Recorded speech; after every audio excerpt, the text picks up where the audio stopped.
Well, hello, my YouTube friends. It is fairly rare on YouTube to have some videos about such a rare piece as this one being showcased 2 times. Fairly rare to say the least. And actually this one is showcased now for the 2nd time, and this is why maybe it took me some time to decide to make that video, because my buddy Mark, mindlessmark07 on YouTube and on Instagram, made a very good video. He did a great job of presenting that knife, actually that knife and a mini, matching mini almost, and his video was great, so I didn't see the value, the extra value for me to present another video about it. But first of all, I love to make video on YouTube. This is why I decided eventually to make it. Then again, Mark, as well as he made his video, made something that pisses me off. He actually presented this video with his beautiful but bird hands. And doing so, he spoke about the vibrancy of the colors that you have on this knife that you can now hopefully appreciate, even though the light is giving me some shadow now, which is bothering me a little bit. But he was speaking accurately, actually, about the vibrancy of the color that you have on those beautiful pieces of white Damascus, where indeed you couldn't appreciate it because of the grease, natural grease of his fingers, and the color was actually faded. So none of you guys could appreciate with the justice that this knife deserves, the beauty of it. I'm not saying that I will give any kind of justice to the colors, but I think that you will appreciate how vibrant those colors are and the polish finish that you have. Let's talk about that already. I mean, I've had several knives from Walter, and I've seen others. The way he's working his either white or black Damascus, I mean, he's got his way to do that. The finish that he's got is like unique. I've seen other making just fantastic finish on on white Damascus, but not like Walter. I don't know. He's got a special way. Honestly, I say that I would do justice to the piece, but with those with those reflections here of the light, I'm not even sure. But you know, from what I see, it's already amazing. Yeah, like I said, Walter has his way. I've said that in a previous video about his, I think it was a prototype, pretty sure it was a prototype of a wyvern that I had with a piece of black Damascus that is, as of date, one of the best pieces of black Damascus I've ever seen. So it's already over 3 minutes and I'm just rambling as usual, speaking about white Damascus, but I wanted to just insist on that because this is probably I'm not far from really thinking that like intensely, probably the best piece of white Damascus I've ever seen. And you know what? You know me by now. I'm a kind of bluish kind of person. I love blue.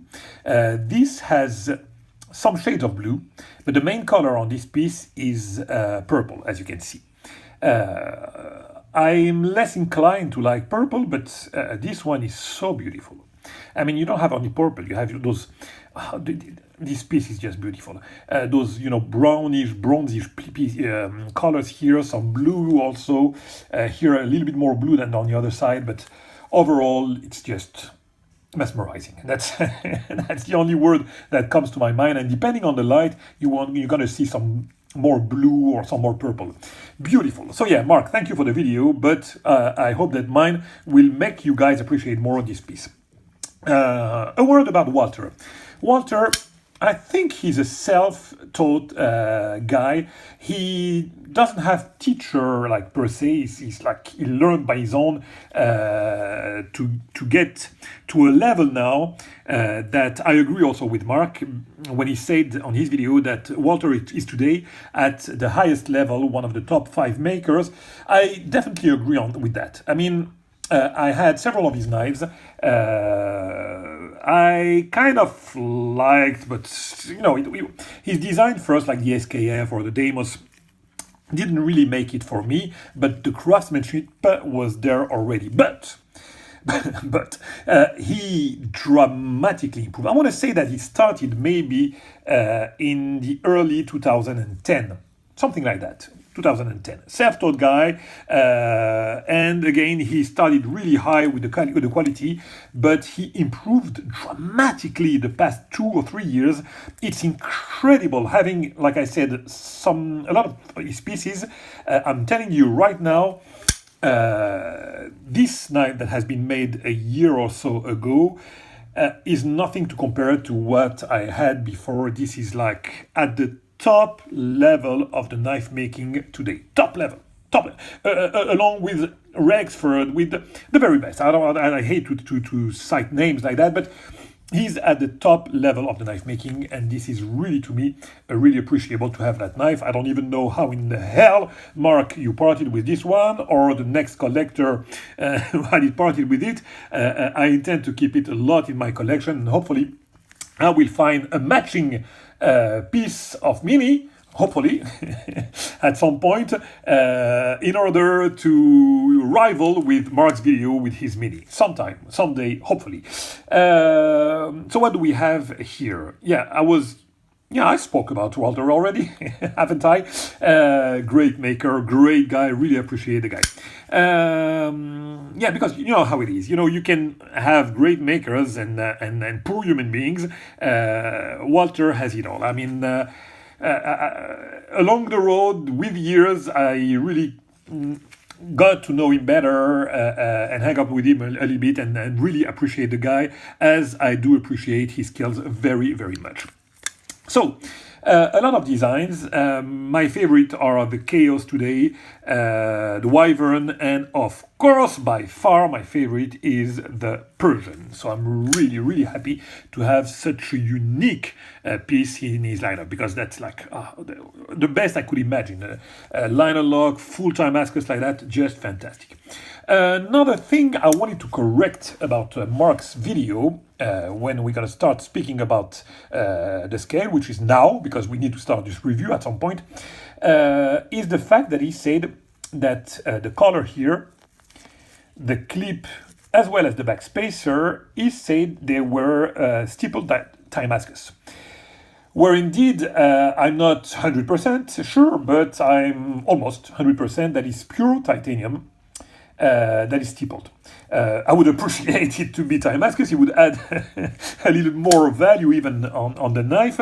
But looking at the inside of the back spacer, as you can see here, damn, the lighting is really poor. I'm sorry about that. You see it's bronze. I don't see any layers that could let me think that it's time Ascus. By the way, beautiful. I don't care about material. The view that we have of this back spacer on standoff here is just, the floating back spacer is just fantastic. Bronze like that with the standoffs, beautiful. So yeah, no layers here. Underneath the clip also, I don't see any kind of layers. I'm pretty damn sure that this is time Ascus, and the anodization that you have is due to the torching, of course. Pure time Ascus. But Walter, if you see this video, I don't know, I will maybe send you a link. Correct me if I'm wrong, but I would say that this is only. I mean, it's time Ascus. Again, the value here is on the stippling here of the time Ascus. This is time consuming as hell. Every maker who does that can tell you that's really time consuming. So that the value is on the time that the maker will spend doing those stipples. Very nice, and it brings such a great contrast. Beautiful. Another thing that I appreciate also on the handle is the contouring. I'm not sure you can appreciate it with the video, but there's really a really nice contouring on this piece, beautiful piece of time Ascus. Man, what a craftsman that we have here. And he can even improve a little bit, but we're already at the top. But imagine that if you had like hidden hardware here, how beautiful it could be. Or even, hidden hardware even here, even better here, because you can see the screw appearing here on the top.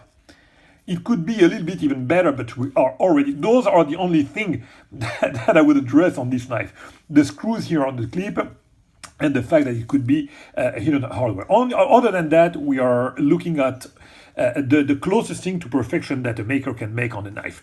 Another thing that I would have done, maybe, I don't know, come to think of it, I don't know what I would suggest, but the liner could have been maybe blue, I don't know, or bronze, you know, to give some kind of reminiscence to the inside of the backspacer. This bead blast here makes...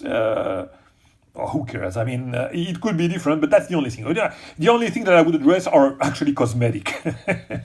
Because when it comes to the build, my friend, what a great knife. Check this action. It fires like a rocket. The ergos are fantastic. It's a big knife. Don't expect me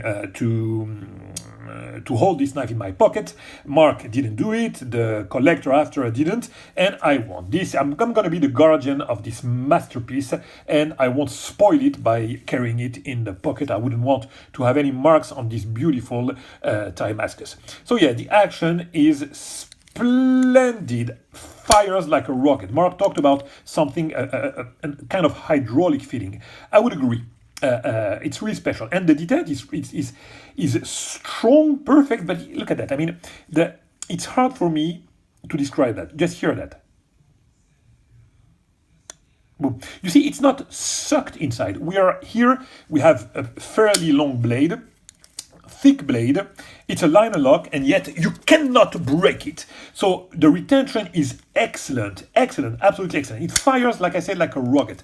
But you could expect something, I don't know, the blade to be, you know, sucked in it, but it's so smooth. Just check that. Boom. Oh, damn. Now I see it's a little tiny bit of center on the right, but maybe because I played it a little bit with it.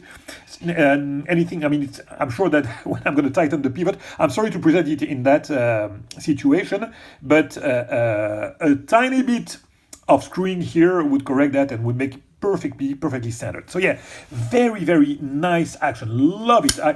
The smoothness. Again, the smoothness is not the blade falling by its own. It's just like it's smooth. You hear no noise. And that detent is just excellent. Now let's talk about this blade. Check that grind. Mesmerizing grind. Beautiful Persian. I mean, oh man, I love Persian. Those are my favorite blade. It could be more dramatic, like on Jerry Nice, Jerry McGuinness. It could be lesser aggressive, like on Bob Terswell knives. It could be like that. When it starts to be a Bowie, when it starts to be a Persian, who cares? That grind here that I call Persian is a Persian actually, and it's just phenomenal. Check this hand rubbed.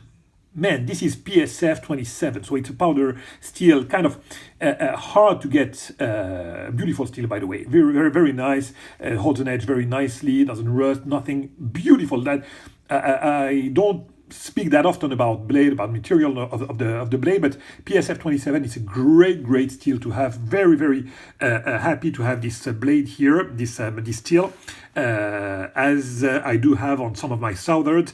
Love this steel, absolutely love it, but hard to get. It's not CPM 154. I mean, CPM 154, you give it to anybody, you would get a nice result like that. Having a nice hand rub like that on PSF 27 is really nice. Great job on that, Walter Randolph. You did great as usual. Usually I don't like logo, but the Hydra of his logo is just fantastic. Love it. It's small. The design is perfect. To me, it doesn't spoil the beauty of that blade that I like to be sterile, as on this side. Luckily, there is no mention of the material on it. But again, the logo, Walter logo, I love it. As some of logo like that I like, Walter, I love it. Man, this wedge here is phenomenal. No bump, nothing. It cuts like, oh man, it could be a perfect knife to kill your peers or to slice or whatever. But again, a mini version with something that is more EDC could be absolutely great to carry. This is a show piece. What a beautiful backspacer. What a beautiful knife, all in all. I hope, my friend, we are heading to the 15 minutes. I hope that somehow I improved a little bit the quality of the view of the Damascus on this video compared to Mark's one. And I hope that you appreciate it because for me, as usual, check disengagement, effortless to disengage. Yeah, as usual, to me, is a just a fantastic pleasure to collect and to share with you guys on YouTube. And with that being said, my friend, I'll leave it at that, and I'll catch you very soon, hopefully, for another video to present you of a beautiful life. Bye-bye, my friends.